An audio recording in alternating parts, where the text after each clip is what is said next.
Eu sou o professor Sérgio Aguilar, da Unesp, campus de Marília, sou livre-docente em Segurança Internacional e professor do curso de Relações Internacionais. A guerra foi iniciada semana passada depois de várias indicações e alertas que os russos iriam invadir a Ucrânia. As operações militares, elas têm ocorrido a partir do leste, das províncias separatistas lá da região de Donbás, do sul a partir da Crimeia e pelo norte em direção a Kiev. A justificativa russa para a invasão foram as supostas ações do governo ucraniano contra os separatistas do leste, que teriam ganho a forma de um genocídio contra a população russa dessa região. O crescimento do neonazismo, né, na política e na sociedade ucraniana, e a possível entrada daquele país na OTAN. Por enquanto, nenhuma dessas acusações foram comprovadas.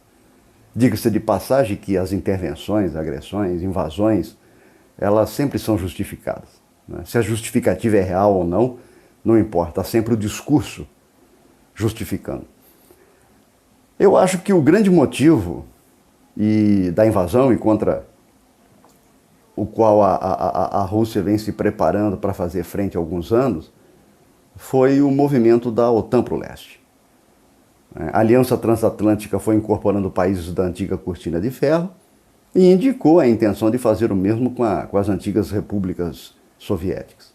Essa intenção, além de ser vista como uma ameaça pela elite russa, ela se colocou de encontro ao desejo desse grupo que comanda o país de recriar o antigo Império Russo, pelo menos mantendo a influência nesse grande espaço geográfico no qual a Ucrânia está incluída.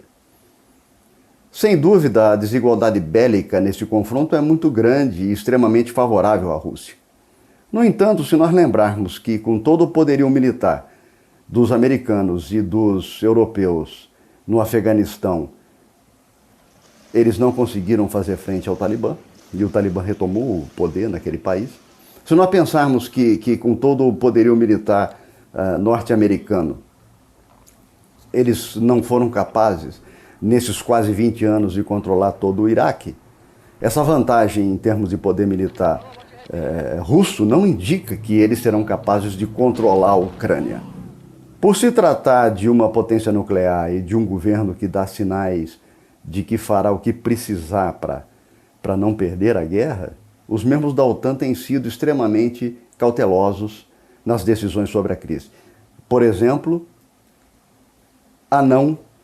o não estabelecimento da zona de exclusão aérea sobre a Ucrânia, que literalmente colocaria a OTAN na guerra. E com certeza haveria uma retaliação russa nos países da OTAN que fazem fronteira com aquele país.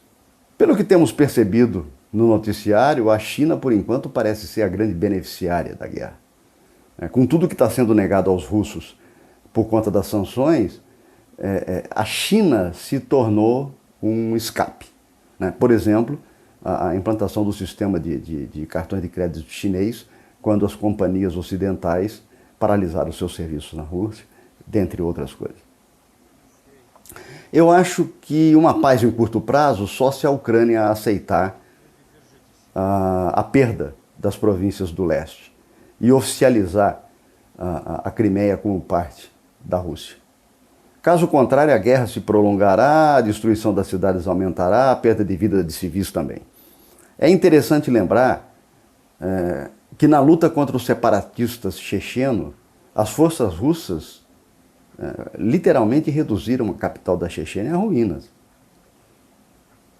Isso é interessante, esse padrão de comportamento russo é importante ser levado em consideração.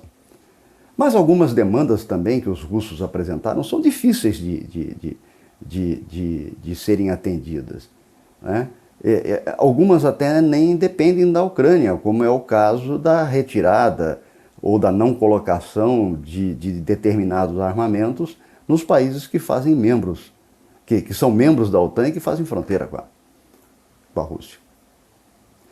No entanto, os russos também terão seus custos numa guerra prolongada, porque haverá a resistência, principalmente nas cidades, uma vez que eu não vejo a possibilidade das forças russas controlarem todo o país ou incorporarem o país à Rússia. Eu acredito que esse nem seja o objetivo de Putin.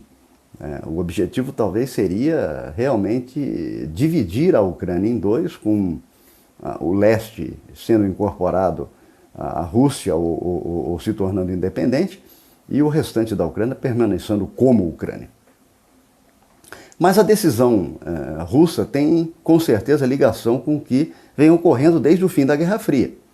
As potências ocidentais usaram o poder em prol dos seus interesses, mesmo sob a justificativa de ajuda humanitária, de intervenção humanitária, como houve na Sérvia e na Líbia, ou no âmbito de uma suposta guerra ao terrorismo, como foi o caso no Iraque.